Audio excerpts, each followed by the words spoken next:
Alright, hey, Great Grandma BB, welcome back to the show. I'm here with my buddy Alex Heffner. We're in Sandusky, Ohio. Feeling pretty good. How you doing, man? Doing good. Appreciate you having me on, man. We're in your tattoo studio here, and what is this tattoo studio called? Sandusky Tattoo Company. Sweet, yeah. Yeah, it's a great little place, man. I dig it, man. Yeah. Appreciate it. I met you because we're fellow musicians a little while ago, but I wanted to start the show off with some structure and some baseline stuff, right? I had this idea. I don't know. I turned on. I'm driving around this car. I'm not used to driving around. It has satellite radio in it and things, you know. Yeah. And it had some kind of hardcore rock and roll music on there that I'm really not used to listening to anymore. Yeah, you know. I feel it. Pantera came on, and I had some nostalgic feelings about that. Word. I feel it. And but what I thought was interesting about some of the new stuff that's coming out, they're talking about some of the themes about you don't know what's going on unless we're here telling you about it. We're only telling you what we want you to hear, kind of ideas, you know. Yeah. And it sounds pretty hardcore, and when they say it that way and things, which I appreciate. But I think that truth itself is a lot simpler than the way that we're portraying it with all of the data points and all of the information that we have on on the webs and things, and we're making it super complicated, and we're making it so that we think that it is very deep state, it is very all of these people with all of this information kind of thing. But really humanity's not that complicated, we need food, shelter, and water, and other people around, Maslow's hierarchy. Right, yeah. Stuff. Yeah. I feel it. Yeah, how, what is that? The top of it's to transcend and become your highest form of yourself. Yeah, that's a good call. I hadn't thought about that one. But yeah, I mean, obviously there's tons of complexities in life and things like that, and a lot of people doing a lot of messed up shit. But overarchingly, I think that if you boil it down, it's a lot less stressful to approach. I feel it. I think there's definitely some sensory overload. Yeah. And the way that it's distributed. And I mean it's not to say that things aren't. I mean, I think there are base levels on which things are exceptionally chaotic in some departments, right now on a national level. But at the same time, if you have I think a dying industry the cable news industry or the radio news industry, and people gotta be terrified for these things to be profitable. And so I think it's you're either part of two parts of, unless you're completely apathetic to politics right now, I think there's really two segments of society you belong to. You're either part of the segment, whether left or right, that really feels democracy and the republic, it could all vanish if the right thing doesn't happen, whether you believe it comes down to a Supreme Court justice or an election for president or whatever. Right. And I think then there's the other segment, and maybe this is a segment has become kind of apathetic to politics, is that they've heard, be it Sean Hannity or Rachel Maddow, they've heard the line so many times of this is it, if this election doesn't go this way, this is the end of it. So it's just kind of become the boy who cried wolf, that they don't really. Very true. And so it seems we have two camps of one camp that is completely apathetic to politics, couldn't care less, and then a camp that is absolutely terrified. It seems in that stratification there's not a lot that falls between that. It doesn't seem like anyway. And you gotta wonder, man, how long can they keep up the doomsday machine? You know what I mean? they keep saying the world's going to end long enough. Like, aren't people going to catch on at some point? You know what I mean? Like, because it's obviously not ending. Like, it's not, it's like you look out the window and nothing's happening. You look on the news and it's like, okay, this is like the worst thing that's ever happened in history. Got to adjust the doomsday clock over. 30, But like, I mean, anybody who's studied history at all, like, I mean, you see pictures of World War II and the devastation of like Dresden or something like that. Yeah. You look out the window, you're not seeing Dresden levels of shit happening. Right. You know what I mean? Right. Yeah, and it's hard to know what's going on overseas. I think that there's a lot of trying to find the news sources of what's going on in the Middle East and in Europe and things like that. You know, like that's nice to find out, because that's kind of what's really going on. America just feels like we're in a big bubble. You know? Like, absolutely. I think that's, maybe some of really to some extent in the post World War I world, it's like the U.S. has been at the top. We're the big hegemonic power, and I think that is getting shook up. And when we have lived, if you're somewhere in our age bracket or even significantly older than us, you have always lived in a world where the U.S. was like the number one hegemonic empire. No debate. So, I mean, think it is, when you live under that structure, it is very easy to feel like that coming into question does just feel like the end of the world. Right. Because it has been so uncontested for so long. That to picture anything else, which I think we're rapidly having to do. I mean, right, that's, what drives so much of the anxieties and fears about China. I think it's that kind of fear that, they're moving in for the, to be number one. The whole, like, dominancy hierarchy kind of. On a global scale. Right? Like, that is, like, and these guys, like, powers. And these guys like Bertrand Russell were saying this stuff, decades ago, saying that, like, when the U.S. stops being the big hegemonic power, it's going to be a wealthy Asian country is going to be the next one to take the spot. So I think in that context, like, it is kind of easy to get swept up to feel like, oh, this is just like the end of the world, because that's what it feels like. But and it's unlike, so I don't know if here's a hot take real quick. As far as, like, all right, like, we've been, like, building this whole system of capitalism where, like, infinite growth is kind of like the thing. But then if you have a population that's 3 times as large as us, you know what I mean? And you're able to grow at those types of levels because of your population, Like, we don't have the ability to even compete with that. No, absolutely not. No, I don't. And at the same time, we're trying to build walls around the entire place too, and keep everyone out. And it's like, well, that's not going to help your whole, like, system necessarily, right? Yeah. It's really weird. I think that, and I don't know what's going to replace all this stuff when it all is broken, essentially, you know? But it's like, is capitalism, is socialism, are all these isms kind of, like, out of date as far as, like, what we're coming into next, I think so, to an extent. I like this. I don't know if you've read it. It's a good short book. It's like under 100 pages. Good quick read. Capitalist Realism by Mark Fisher. Okay.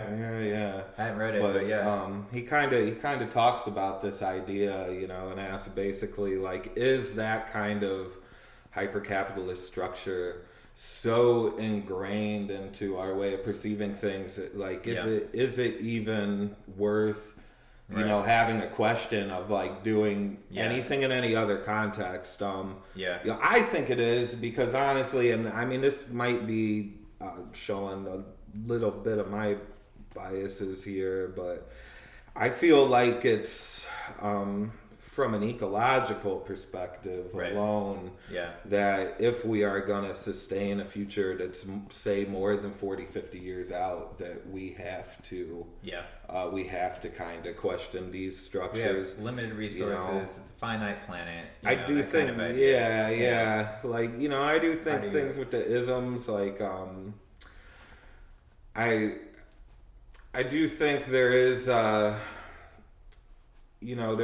are, say, socialist principles that I think are good, that we should keep, that we should preserve, that we should do something with. At the same time, I think it's also kind of time to give up on the idea of like a Marxist utopia that kind of, like this is a dead end path, I think, within that context.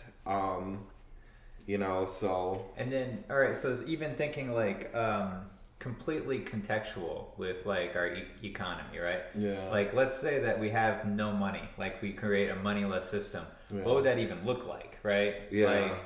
And that's the kind of like, those are the type of ideas I think about a lot, I guess. In some, I feel it. In some terms, not because I think they're going to happen, but because I think that they provide a context. Right? Yeah.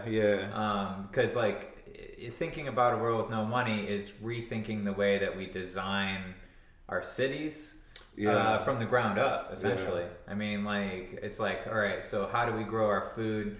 Like, I think it was called the Venus Project. Have you heard that before? Yeah, vaguely. Yeah. The guy, he was kind of an architect, and he like designed these types of cities that were big circles that had farms all on the outside. Yeah. And like they had like transportation systems already built into everything. Like all like the mail was done through like little tubes, like the airtight tube things or whatever from Futurama. Right. And then like you'd have all this people living, close to the inner city, and then in the middle you would have like your community hub. But it's designed for like, and how many people do you want to have live in each one of these cities? In these obviously like the entire idea is like a paradox, because A, it would take a ton of money to create those. B, like we're trying to not use any money at all. So it's like a complete like contradiction of terms. And how you would achieve something like that. It's an experiment in society, essentially. Absolutely. It's like and there's countless ways that people have structured themselves throughout human history. Like even I've been reading this book, The Dawn of Everything. Jerome Lanier? Is that what no, it's David Graeber.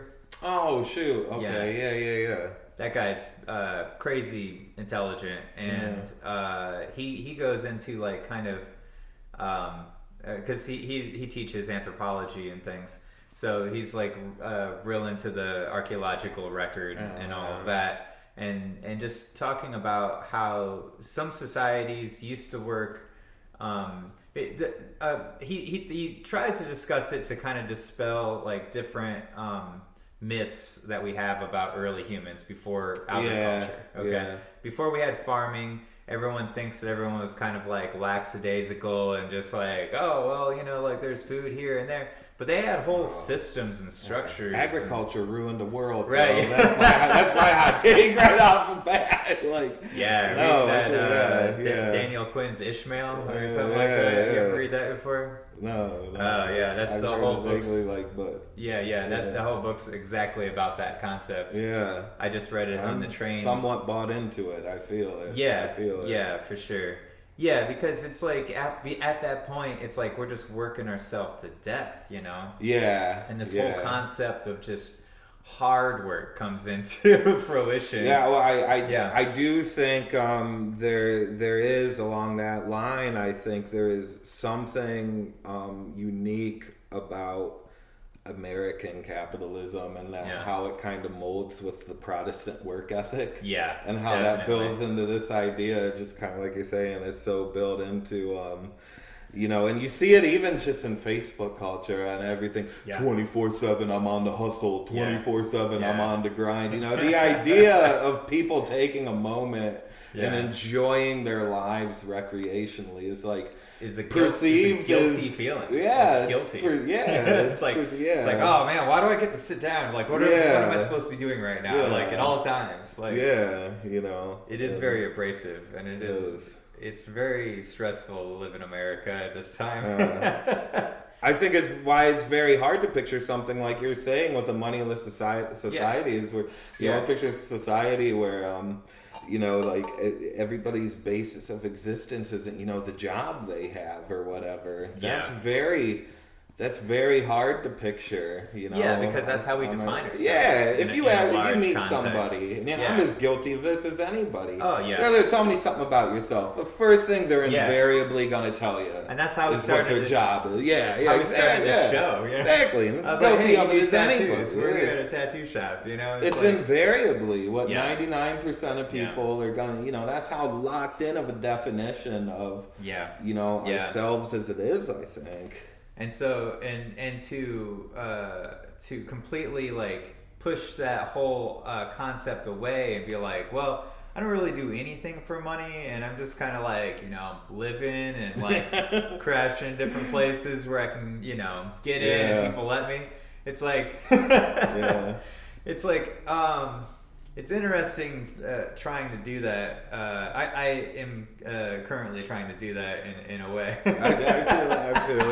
I feel it. It's like I feel like I work as hard as most people or harder than I know, but also I don't really get paid for the majority of it. It's like, a lot of how there's a lot of jobs out there that really like need to be done that you don't get paid for to do necessarily, Yeah.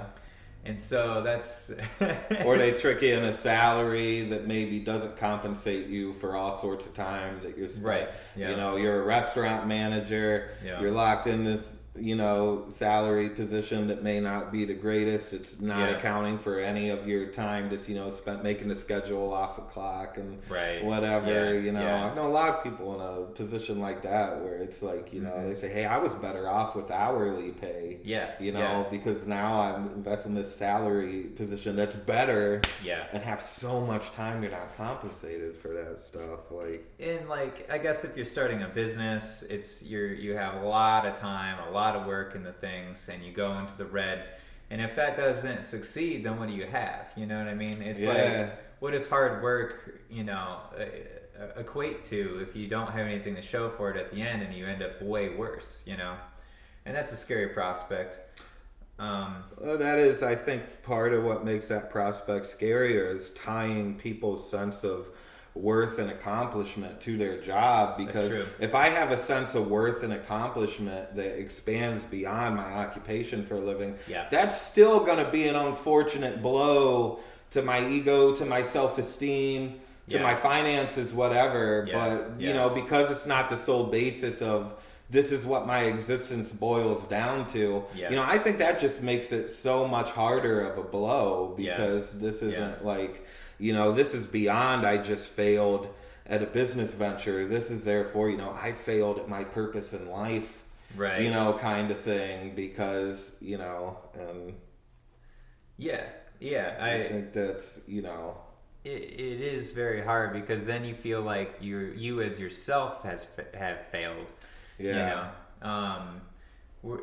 There's like this weird another weird thing about our society is this like whole kind of like pushing all the wealth to the wealthy, and just like having just like huge multipliers in I don't know. System. I mean, if you worked really hard, one day you could have just as much money as Jeff Bezos. Sure, you could be worth $100 billion and take a rocket into space, and all I have to boils do down to hard work. You just have to come up with a good idea, like books, like a bookstore, but like online. Like if you come up with something that genius, then obviously you should get some wealthy business friends that you rip off in the process too. You just gotta. I mean, that's all part and parcel. Yeah, it is. But no, it does drive. That's how it kind of gets justified, though. Is that kind of that belief in like that. Who are the job creators? Just that unique blend of American capitalism and Protestant work ethic that drives people. It's like, the Horatio Alger myth. You know, it says like if I, you know, work hard enough, I too can.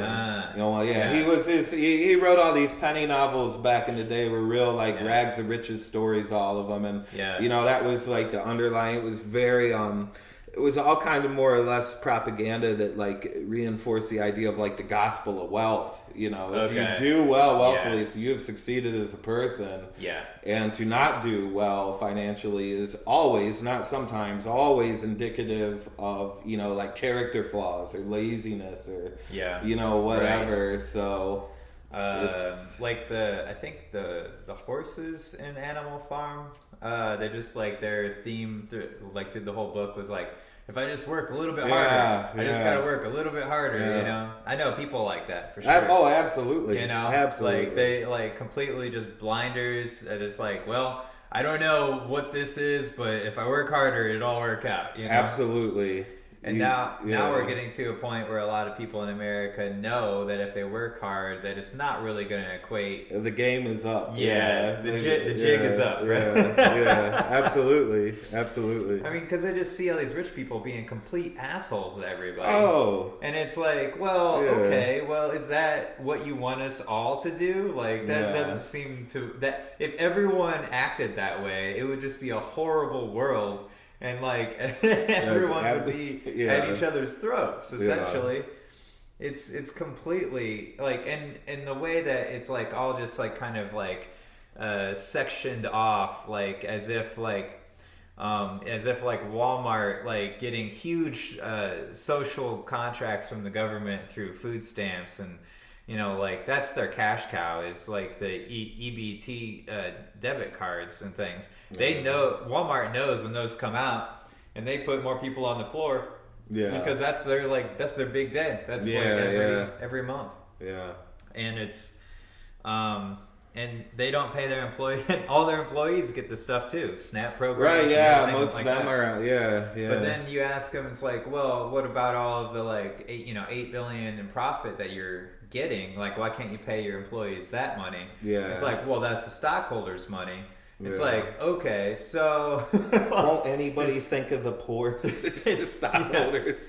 It's just a huge it's a huge disconnect. And what are the stockholders doing to provide value and work ethic in the society? Yeah. They're making tons of money off of basically not doing anything. And it's all speculative. Yeah, and it's not like they're even making the trades. Like AI algorithms are making the trades. You know, at phantom seconds, there's like thousands of trades happening. You know, like every single second of every day, no human is actually even doing anything. Yeah. It's just straight number manipulation in a large sense by computers. And somehow you can make tons and tons of money off of that if you already have money, you know? Yeah, no, I mean, I guess that's probably, to me, it's a significant portion of what's different than capitalism in theory and really existing capitalism as it's existing in the 21st century, where you know, like you're saying, like under, you know, a traditional capitalist system, there is, you know, some sort of like logical tie between like a good or service actually being made or provided, whereas like the real big booming markets now, like you said, they're speculative. Yeah, you know, they're totally speculative, you know, and is that kind of a misappropriation of, you know, I'd say so. So going back to your point about the Protestant work ethic, right? Just to like, you know, touch on a random fact from the Bible, right? Right. There is a thing in the Bible called debt jubilation, right? Yeah. Where like all debts are forgiven, you know, at a certain time of year. It maybe only happened every, you know, 10, 15, 20, 30 years. But when anything got out of hand and everyone knew it, it's like, okay, like the politician type of people were like, okay, how about we have a debt jubilation and we just wipe all debts clean. Yeah. And everybody's cool because this got out of hand. And that's kind of how the system always functions. It functions in a sense that like we understand that it's going to get out of hand at some point. Yeah. We've been functioning for a while in a system where it seems like we anticipate about every 8 to 12 years it's going to go out of hand really. I mean, you look at the crash in '08, and we just anticipate every 8 to 12 years. Basically. And that's I don't know, it's really weird how the entire system is based off of just massive amounts of debt. It's like there's probably more debt than there is actual money. And that's what we're spending the majority of, and most of it we'll never be able to pay back. Right. The way that our money comes from, essentially, is the foundation of it is debt. And so, like, how do you square the circle of that, like, situation? Like, where you print the money off at the Federal Reserve, you give it to the banks, they have a fractional reserve system. They're able to take 90% of that money and just make up more money from it. And it's like, and that's just magic money right there. Yeah. And so, like, if you think that money is based off of some kind of foundational work, you're wrong. Like, right. Yeah. I mean, essentially, like, anybody who's making any kind of wealth or large amounts of money is not actually working at all. No. And that's a really big chink in the armor of the entire system. I think kind of dilapidates the entire the idea of, like, I mean, I understand, like, I love working at what I do, you know what I mean? Same, I feel it. Yeah, like, I'm not anti-work at all. Like, although I'm on the anti-work Reddit sometimes, just because like, there's some great stories on there. Somebody's boss just being a bitch, and they're like, this guy did this and said that, and I'm like, man, makes me really glad that I'm doing what I'm doing. I feel it. I encounter that a lot. I mean, because I'm not anti-work either, but my big thing is just that there are, like, I mean, there are stressors that come with being self-employed. But there is a lot of privilege, and I'm very privileged to get to be a part of that workforce, because I mean, I ain't played to work the job for the man. Right. Like, may I go to the restroom? And gotta make sure you don't take over 20 minutes for your lunch break, and all that stuff, and it affects just a lot of jobs. Your employer is really one of the most overbearing structures in your life, in this country at least. Noam Chomsky talks about this, how, like, a lot of people, in any sort of corporate job anyways, like, your employer is kind of the most authoritarian figure in your life. It dictates how you dress and how you look when you're there anyways, depending on what kind of job you have. It might even dictate what you do for fun when you're not on the clock, even. I mean, some people are on the clock. The degree that 24/7. Like, there's a lot of jobs that if you're you're basically always on call. Right. Yeah. I mean, if you're like a lawyer for a giant corporation, you're working 80 hours a week, but also, like, you're on call whenever they need you. It's like you're making tons of money, but, like, how are you living a life at the same time? It's So going back to the point about, like, the job creators, like, essentially everybody's a job creator if you can start your own business, but it's like such a hard thing to try to get capital to do that, or to for sure. They make it so it's almost impossible to be a job creator. So then you have these weird titles to say, oh, well, this guy's a job creator. It's like, well, that's kind of not really even a title that someone should even have, because that's everybody, I agree. Man, I forget what my second point of that was. Shit. I had a couple more. I don't know. I think we're hitting on some interesting topics here. I was just listening to a whole thing about healthcare system today, and like, I mean, when you tie healthcare into employers and, like, that's hospitals going out of business because they aren't profitable enough in certain areas. That's been happening for a while, That's extremely detrimental to the health and well-being of Yeah, I mean, a lot of people in America. I would say that's some real late stage capitalism stuff because this is something that I mean, by no means would I consider myself a Marxist necessarily, because my whole thing is that while I do not think that I don't think Marx had necessarily all the answers, which is, why I mean, it's like there is still importance with the concepts of socialism and communism, but we kind of got to give up, I think, in order to move somewhere, give up on like the whole Marxist utopia concept. Right. But I think he really, while he did not have all the answers, I think he was almost spot on diagnosing the problems of capitalism. And, one of the things he talks about, is basically that in late stage capitalism, profit will be the driving force no matter what. So even, even if, it would be good for the state or whatever to take up this slack. It's not going to happen if it's, not profitable. Like we see at the hospitals, we see with,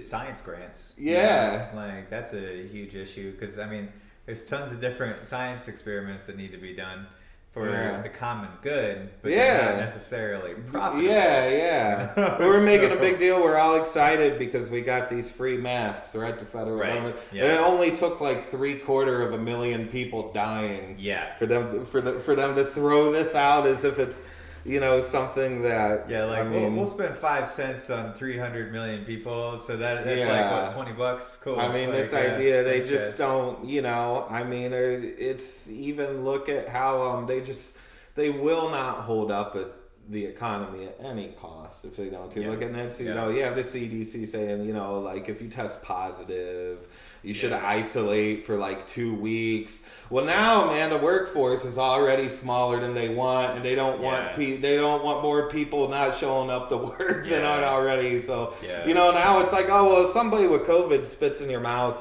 just isolate for 5 days, and you can go back to work. It's all good.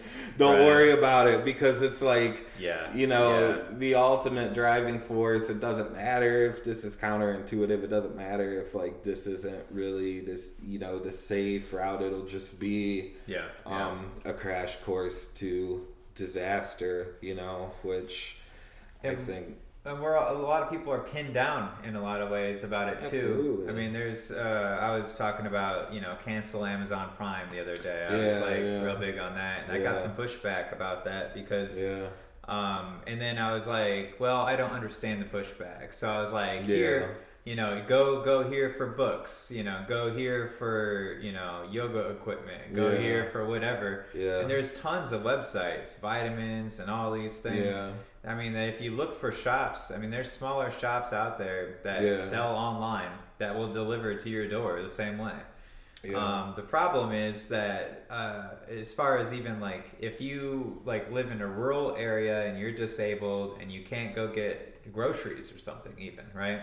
Yeah. And like you're living off of, SNAP programs, food stamp type things, like most food delivery places won't accept SNAP program type things. Yeah. Really, the only ones, come to find out, is like Walmart, Amazon, Aldi's does, but you have to live near an Aldi's. An Instacart, and same kind of principle. But like with Amazon, it's insane because you can get all your groceries for pretty cheap price and have them all paid for, with your food stamps and have free delivery. And it's not completely free. You still have to pay like $120 a year kind of thing. But like the one lady was telling me that she works for like a company and they provide groceries for like 40 people under one Amazon Prime thing. And in that case, I mean, that's kind of using like abusing the system in a sense, but they're like they're like a public utility now in a way. Yeah. You know. Yeah. You're right. Like you kind of say the same thing about Facebook in a way. Right. You know, it's or McDonald's or like a lot of these like just major billion-dollar international companies. Yeah. You know, when it gets to that level, it's like accountability is out the window at a local level, you know, or like at a smaller level anyway. Because like I don't know, I used to like before I had a smartphone and I needed to get around, I would just go from McDonald's, open up my laptop, you know, like, you know, get their Wi-Fi real quick, look at a map, you know. Like, I was like, and then I finally broke down because I was like, well, I probably need to learn these interfaces, you know, at some point in my life, and so I did. That was quite a while ago now, but like, I mean, it's weird how you can function. And it's weird the amount of resources that these places have that are just like inconsequential to them, you know. Yeah.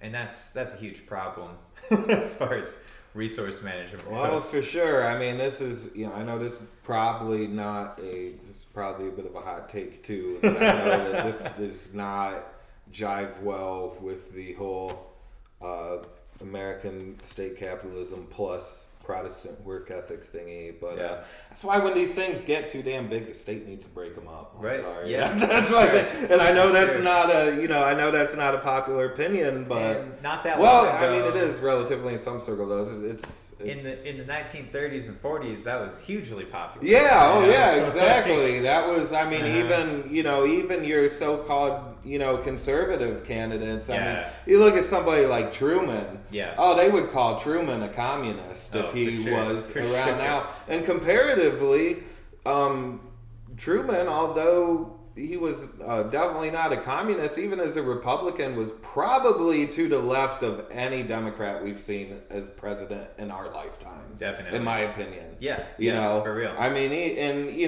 look at even like Nixon. I mean, shit, for like as terrible as Nixon was, lest we forget, he gave us the EPA. Right, yeah. Could you even imagine such a thing happening now in the current context, you know? Yeah. Them disbanding the EPA completely, maybe. Yeah. But to actually, I mean... Yeah, when you vote for the Democrats now, you just hope that they won't disband the EPA. Yeah, that's what... Let alone expand it. Anything to the left of Attila the Hun. Yeah. Well, that's kind of the standing measure. That, like you said, these ideas really aren't that radical. No, although not at all. They are... What we're doing right now is very radical. But it's normalized. You know, it's like... It's happened over a long period of time to where we've just like slipped in a little bit more each year, and like deregulation of banks and deregulation of the way stock markets work.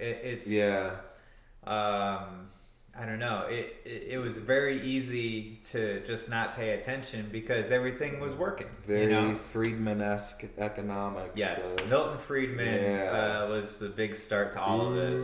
That kind of like real super pure like free market on everything kind of idea. Shout out to, I don't know if you've read it, but shout out to Naomi Klein's Shock Doctrine. Yeah, definitely. I read most of that. That's a good starter on the Chicago boys economics and the free. Yeah, exactly. That Friedman School of Economic Thought is. I mean, it was crazy though. I mean, the case study she had down in South America. Man. Like just destroying entire like economies down there. The one feather in their cap that they had was after the huge oil crisis in the 70s. Yeah. Like our entire U.S. economy went into this thing called stagflation, right? Yeah. And they put in one of the Chicago schools of thought guys. They put in as the chief of the Federal Reserve, whatever that's called, and like he was able to actually stop it in the early '80s under Reagan, I think it was. And so then ever since then, it's been like, oh well, these guys were obviously correct about everything. Right. It's like so now it's kind of just an unquestioned wisdom that everybody adheres to, and it's like you have one party that still mildly adheres to it, and then another party that's just kind of like real fundamentally adheres to it, but they're both kind of living within you know, the world of, you know, I mean, even, you know, I forget if it was, you know, 60 Minutes or whatever it was, where, you know, even Barack Obama said in that interview where, you know, his policies were actually pretty Reagan-esque, you know. Like, so, I mean, that's kind of been true of in our lifetime, you know. I mean, look at that. Really was kind of the success of, you know, Bill Clinton, I think, arguably as a, you know, president, was, you know, his kind of merging with you know, the left with the the left with these ideas, and, you know, kind of, you know, taking real these hardline police against crime, taking these Newt Gingrich kind of talking points. Like, you got to be tough on crime, you got to, you know, you give a little welfare out, but you don't want to be too excessive with it here, you know. And he was super tight with the banks, and all that too, deregulating them. And lest we forget, as governor, he always made sure to execute enough people to keep the other side happy too, because that was a big thing too. Well, like with the policing thing, he's saying is that this whole they're not gonna say that we're soft on law and order anymore. We'll show them we're gonna execute enough people. And give the police enough tanks to let everybody know that, you know, just because we're Democrats doesn't mean we're softies, you know. Like, we're still, you know. So we're artists, okay? And we've been sitting here talking about economics for, you know, maybe an hour. I don't know how far we're into this right now, but like, it's interesting. Like, this feels like it's all common knowledge, is it not? I mean, mostly in a sense. We both think of this as common knowledge. Basically, you know. But we do study a little bit more than most people, maybe. But at the same time, so this is the point I'm making, is that actual economics people, right? They already know all this for sure, right? Oh yeah. And so there are people who definitely know this stuff, who are obviously making choices. You know? For their own well-being in a larger sense, you know? I mean, change is always frightening. I understand that. But it's like, man, you gotta look at the writing on the wall at some point, you know? And get with the times, you know? Like, I mean, how many people are like living in this bubble of this world where like they know all these economic ideas? I mean, like any kind of economics professor in Harvard or you know, any Ivy League school. I mean, like, obviously all of them know all of this, and they've got to be teaching it, you know? Or at least telling their students, you know, in their office afterwards. Discussions. I mean, I feel like we're in a mini kind of like Enlightenment era with like the old like cafe salon, like groups of people getting together in back rooms, just talking about like, hey, what's actually going on here, you know? And that's kind of like modern day podcasting, I think, you know. In a larger sense, for sure. And those larger types of questions, one of the main things that kind of started the Enlightenment back in the 1600s, right? Like, was the actual like moving to America, and then you have like this. It's like you're meeting aliens for the first time from a whole nother world, right? And you're trying to decide how to interact with them, you know, because I mean the Christians from Europe like had a very hard line. If you didn't come to Jesus, then we just kill you. You know? It's like we'll teach them our peaceful ways by force. That was a large part of it, man. And so, like, how do you treat a whole two continents of people that like really never heard of Jesus before? So it's like you can't judge them on the fact that they didn't come to Jesus because they never even heard of this guy. You know, and then Then you have like, well, how do people act in nature as innocent people before they're corrupted in our society or whatever, like so then you have this whole discussion of like what is equality in a society and like what is leadership, and like really you never ask those questions before that point, like because it's like another one of those things where it's like you slowly slip into it over time, and like the generation before you that remembers the old time isn't even alive anymore to talk about it. Yeah.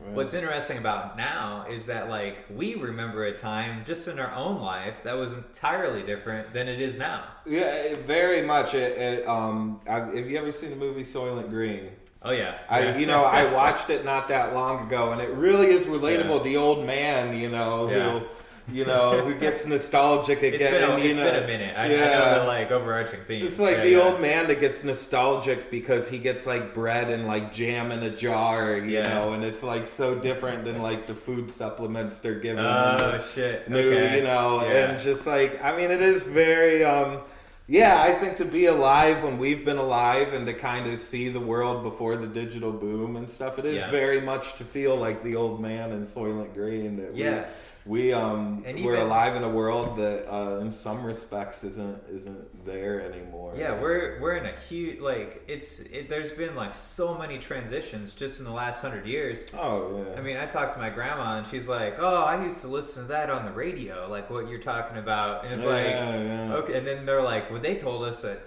televisions were going to happen at some point." Yeah. And now we're in this whole world where like they're telling us like. It's like, they're telling us virtual reality worlds are going to happen at one point. That's honestly what I think. Yeah, that is. But it's weird that we're alive at the exact same time that the people were. Yeah. Truly, it's been just a monumental, one of the worst things about having to work 24/7, even in your own mind, is that you don't get time to reflect on what just happened here. Absolutely, yeah. Like more has happened to change in the world in the last 100 years than any time in human history. Yeah, no, I would agree. I would agree with that. Turn of the century, 1900, there were scientists that called people insane if they thought that they were going to fly an airplane. Yeah. Just completely, wrote them off. Yeah. And then like 8 years or 12 years later, whenever it was. Boom, they're flying. And then like World War II they had airplanes in World War One, right? Yeah. Okay. And that was in the teens, right? Like that was like 1919, something around there. Yeah. That's insanity. They went from like Wright brothers to like 5 or 6 or 7 years later. Now we put guns on the planes and we're fighting and dropping bombs on people.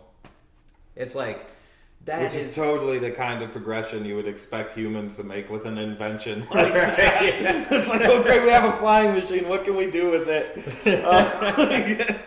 Yeah. Good God. No, I think the exponential growth of, I remember, I'm sure if you haven't read this book, I imagine you've probably covered Ray Kurzweil. Singularity? This one was the Age of Spiritual Machines. Okay. And he was talking about like almost like a Matrix like reality, and saying, back then how, this was like probably about 40 years off in the future. And I thought, I don't know, that seems like a pretty quick timeline. But, you do think of like the exponential growth of that technology. Look, when I was in high school, 10, 12, 14 years ago, man, look at those piece of shit Nokia flip phones. Look at your phone now is like a lexicon, just like some like real like Star Trek like capability. It really is. It's like a tricorder. Yeah. Computer, tell me the distance. And it spits it out, and just think of that progression over the last 10, 15 years. Yeah. It's been insane. I've been reading Buckminster Fuller recently, and he's talking about the new invention of computers back in the 60s. Yeah. And how, how we're going to be able to have all of this information, and we're going to be able to see a hugely generalized, statistical type of world. So we can all get a better grasp on reality. Yeah. And in a sense, that is happening. Yeah, I mean, it's like the amount of if you built a computer that can do what that phone can do, that is filming this, like, and you made it out of vacuum tubes, right? Yeah. It would take up the entire landmass of the continental United States of America. Right? You're talking about billions and billions of transistors that they can put on a chip now. And you don't even need that big of a power source as you used to. You know? Yeah. Like in a desktop computer, you need like 1,000 watts or whatever, and like a big box that has a fan that's running all the time. And in this phone, we just take it for granted that it's doing that. You know, it's like this is an entirely different kind of chip type of technology. I forget what they called it now off the top of my head, but like, it's entirely different. You know, to have that ability on that kind of like power level.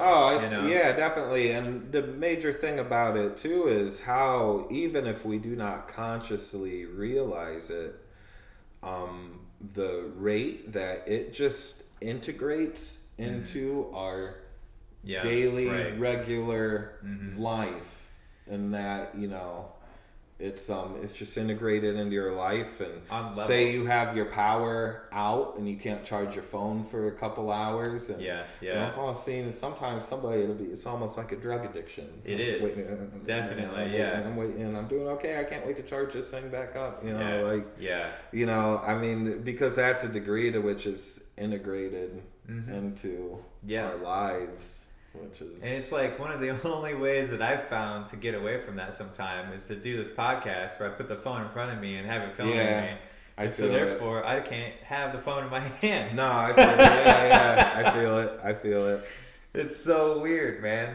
I mean, like, it's obviously it's not completely like that, but I do feel like that sometimes. I feel it. I've caught myself.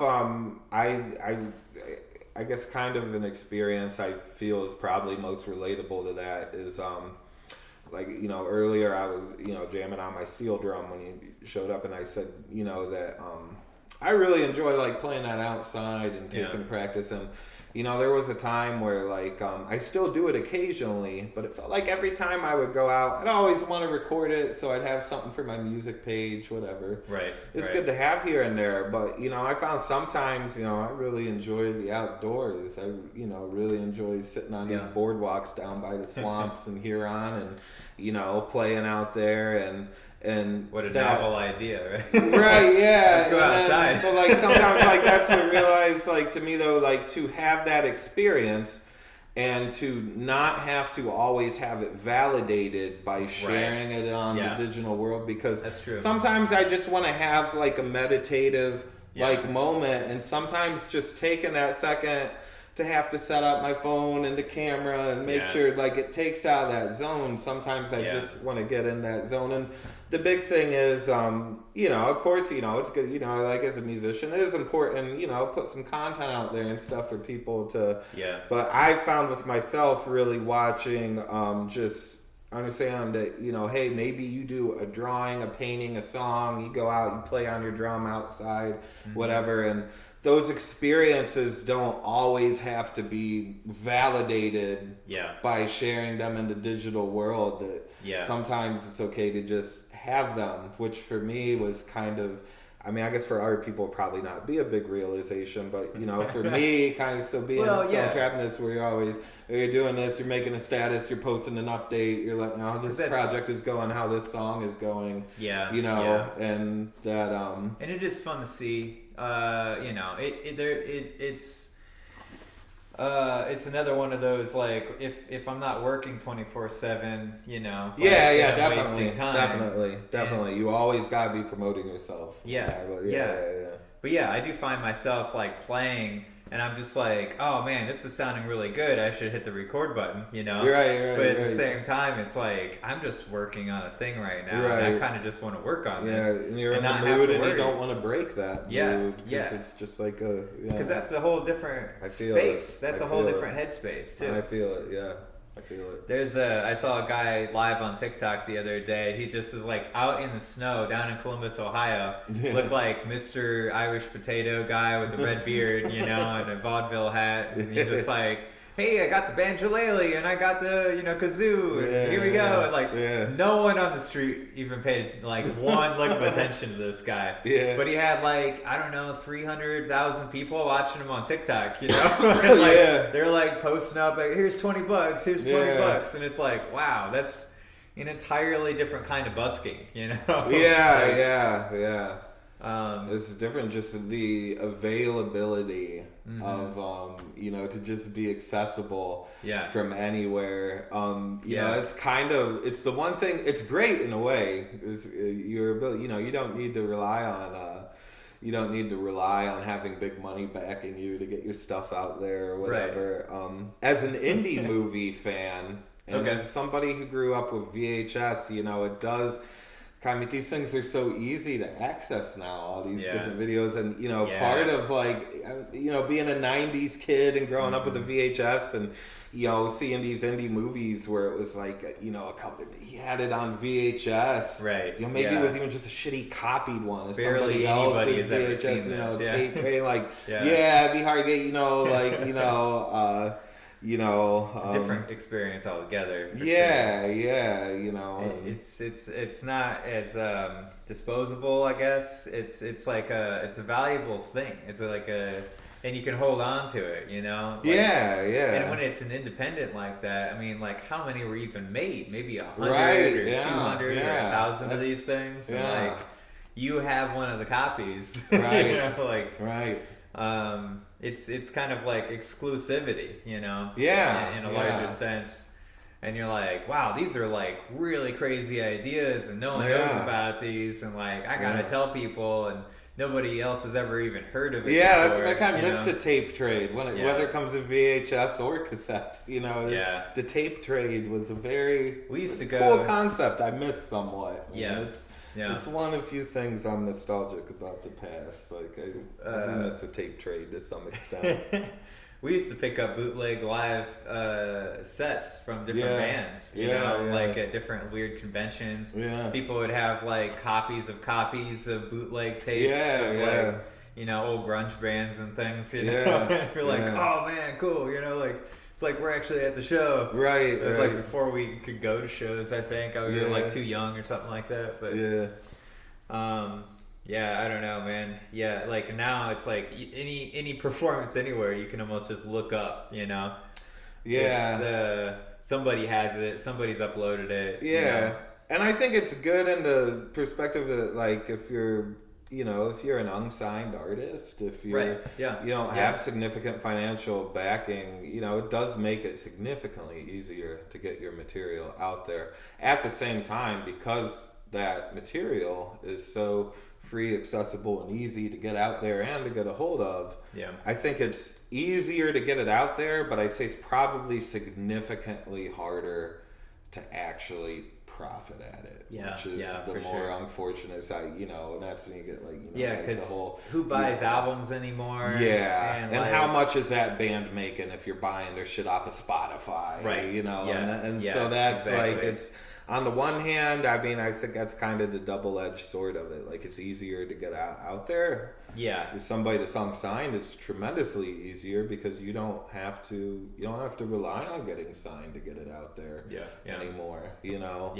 But I think it is harder to actually, you know, profit financially from, you know, like for me, I mean, I have been very fortunate with music just because I have been fortunate enough with the tattooing business that I don't have to stress making money at music. And frankly, I'm lucky if I make my gas money. I usually don't even make that. But you know, it's like I'm very fortunate in that department that, you know, I have something else that I rely on for my income, and I really can kind of just do the music at my leisure. But if you are somebody that is not in that department and is actually really, trying to make a go at that professionally, it's a tough time with Definitely. Live shows aren't happening like they used to. I played last Friday over there, and I was just like, man, I promoted it and I wanted to play the show, but at the same time, I'm like, man, if no one shows up, it's probably going to be okay, I almost don't want people to show up, to a large extent. I feel it. I feel it. But yeah, because we're in the middle of a pandemic, maybe. Yeah. But it's like, man. So if you can't make money from the album, that's just, to a large extent, you can't make money off of the live show. Yeah. It's like, I see a lot of people on TikTok or a lot of people on Twitch, doing just live performances all the time. Yeah. Yeah. Instagram, all over the place. That's how they're surviving in a large sense, I feel it. And to keep in practice, if you aren't playing live shows all the time, you fall out of that really quick. I feel it. I usually try to post a bit of my music for just that reason. Yeah. Because if it didn't otherwise, keeps you in front of people, in front of a microphone. Yeah. Yeah. That's one of the greatest things about this podcast too, is it keeps me kind of like fresh to be in front of a microphone. I feel it.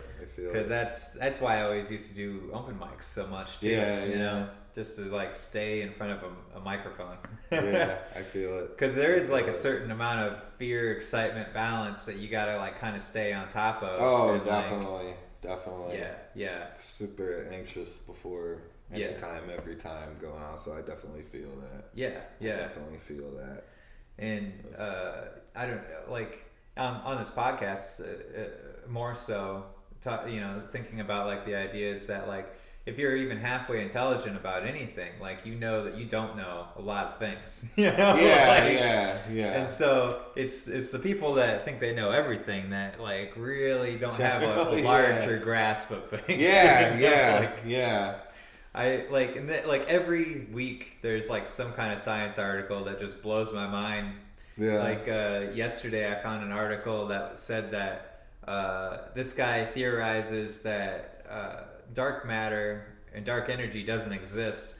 What it is actually information has mass, is what he said. Yeah. That's this theory, basically. So that's the missing mass that we've calculated out of the universe. Isn't dark energy or dark matter, it's actually information, right? And so and they have experimental supposedly they have experimental data on this, which is really crazy to think about. Yeah, honestly, we're going front. I almost something can't really wrap my head around that. I know, yeah. It's called the mass energy information theorem, or something like that. Yeah. So, at some point, they're just going to get to the whole term of it. Because that whole, almost, everything is one kind of, idea, you know? We're, experiencing ourselves, subjectively through this human being. The universe is experiencing itself through you. Yeah. Right? In a sense, right? Yeah. And you are experiencing the universe at the same time. So it's where does it start and where does it end at that point? I like getting into those type of worlds a lot. Thinking about because that's where science crosses into religion. No, that's kind of interests me with where Carl Jung talks about the collective unconscious, those kind of ideas, like that. And I think you're right, it is kind of the crossover from science into some sort of spiritual realm, even if it's not quite conventional, but it is. Well, because whenever we get to a point where we're asking questions about things that we can't even really know, things that can't necessarily be quantified. Exactly. And so you're almost hardwired to think, oh well, it's God. Yeah. And that's what a lot of people default to on a lot of things. No, definitely.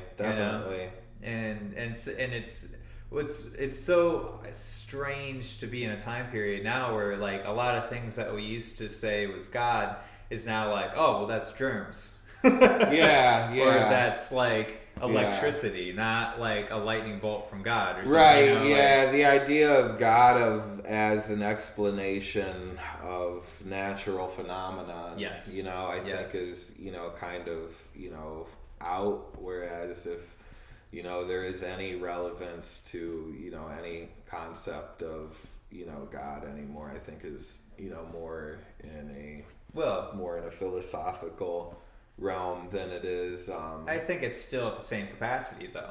Oh yeah, definitely. Because I think that there's always going to be a level of things that we have just no idea about. Absolutely. Yeah. And then there's all of the things on top of that we don't even know that we don't know yet. Yeah. And like, we can't even quantify those as God because we don't even have the question yet to know what the question is. Yeah. Or what is your concept, of God even, right. That is exactly. The whole thing is that, like if we are, strictly looking at God as the concept of like an omnipotent old man in the sky, or as a being, what I think would be, relatively out of touch with a significant portion of the world's of population. Believers, at least in this day and age, to confine or define,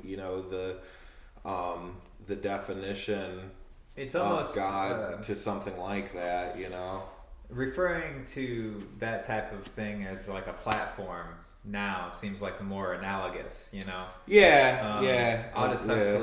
Aldous Huxley used to talk about it as like the divine ground of all being or something. Yeah. And it's like I like that concept. Conceptually, that makes more sense to me logically, just because it's like the whole idea of like we're all on this stage and we're all kind of acting as people all the time. Yeah. It's like, how do people normally act? I don't know. Like, you're acting like other people are acting, or you're making fun of other people just by the way you're acting, but then you're acting like that. So is that just the way you act now? Or like, it's like a house of mirrors. I think so much of our awareness of our mortality builds into kind of really not understand how do we act naturally on this stage. I mean, that's sure. I think that's really what's interesting, along the lines of the concept of God.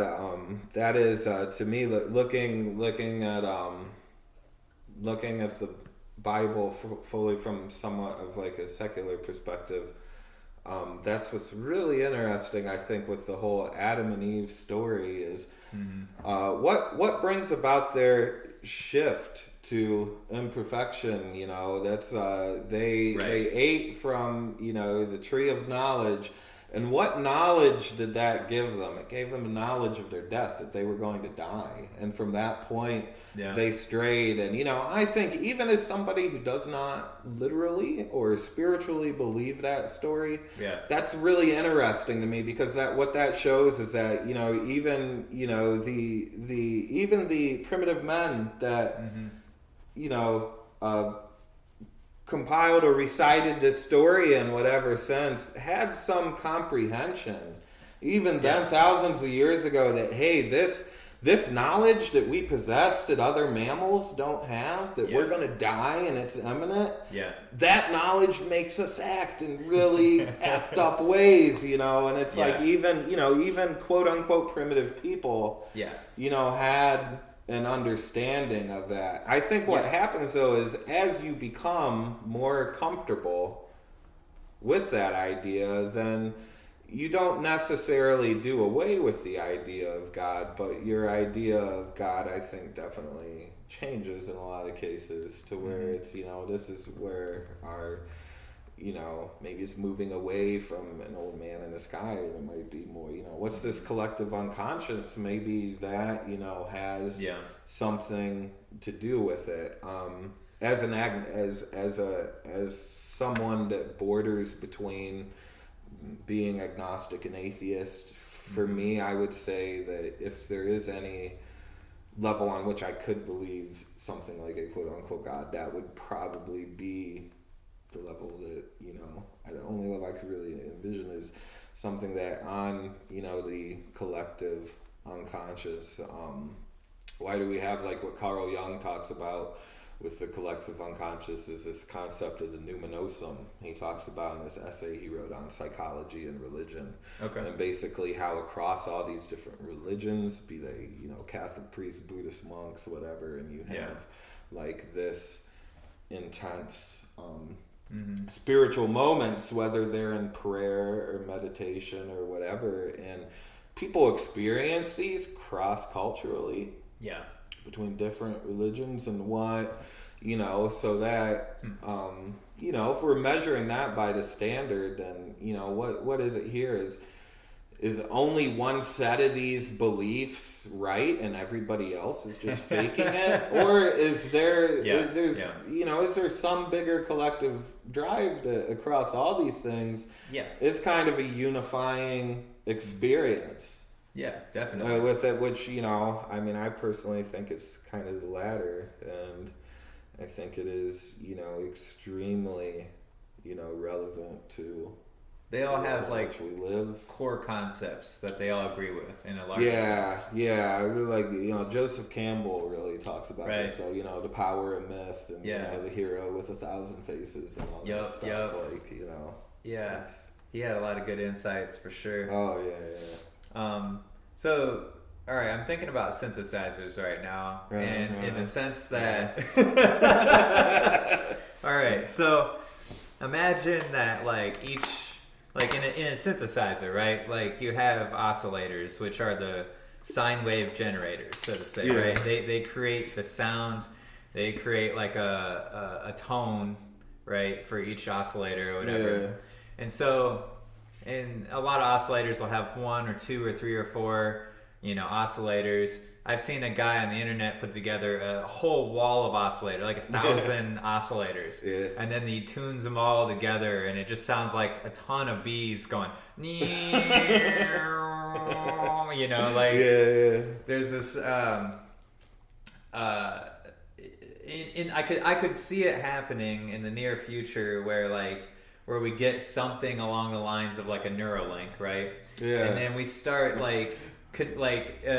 little small groups of like counterculture, like seances are happening, where everyone's like connecting their brains together and trying to think as one, right? Yeah. And then you have like 8 oscillators and you're tuning them all in together, right? Like metaphorically speaking. Yeah. Okay? Yeah. And then this type of thing's already happened with they did an experiment back 5-7 years ago with the rhesus monkeys, where they were able to connect 3 rhesus monkeys' brains together, and they were actually more intelligent with these test experiments than just individuals, right? Yeah, that makes sense. Right, yeah. It's really weird, man. It's odd that would happen that way. You know? It's like hooking up a ton of computers or creating a larger supercomputer in a sense. But I mean, like if people acted as if they are oscillators, like if everything is a waveform, right? Yeah. And you're tuning them all in, I could see like some kind of larger harmonic convergence happening, between like if you had a group of 8 people, imagine if you had a group of 1,000 people or larger than that. Yeah. And then you're talking and you're thinking as a group or as a single entity. Yeah. Like that changes our entire definition of consciousness at that point. Yeah. And that I think real integration into like a hive mind. Right. Where, for sure. Yeah. Which I mean, it's a hive mind in a sense, but it's more of a collective trying to figure out what unified voice is happening, and trying to gain wisdom from that. Like I would say I would be recording all of that information that is being given and like asking it questions, or like being in that group, you would like have the question and the answer almost simultaneously, you know, because you would just be thinking about it, and then it would just like kind of culminate to like these larger like ideas and theorems that we've never even like thought to think of before. You know. I don't know. It's interesting times, you know, because like we could see that type of thing coming, you know. Oh, definitely. Like it's really easy to see that happening. Definitely. I mean, think it's almost inevitable. Yeah. I think on the trajectory that we are on. And so how does that shape society after that? You know what I mean? Yeah. And like, and the big elephant in the room is who's going to be in control of those devices that connect us. Yeah. Well, this is that's another huge thing. And then how many people can we get to just hack that shit, or just make up like, you know, independent devices, or you know, build them from scratch? It doesn't seem like that tough of a device. I don't think so. I think I think it would almost be just a more sophisticated version, I think, of in some ways what like we're already seeing like in the like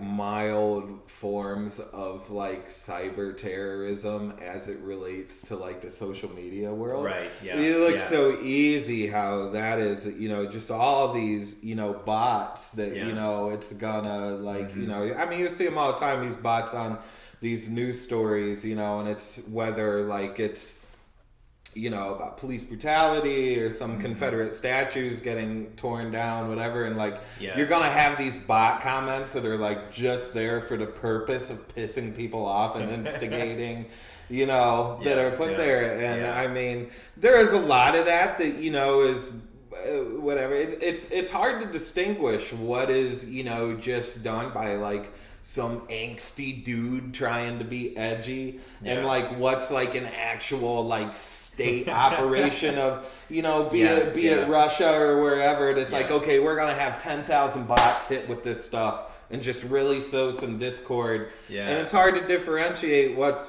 what, but I do think in a sense like what you're describing, like, and what could potentially happen if somebody would hack is almost a more sophisticated form of that in some ways. And so we're very new at this whole networking thing.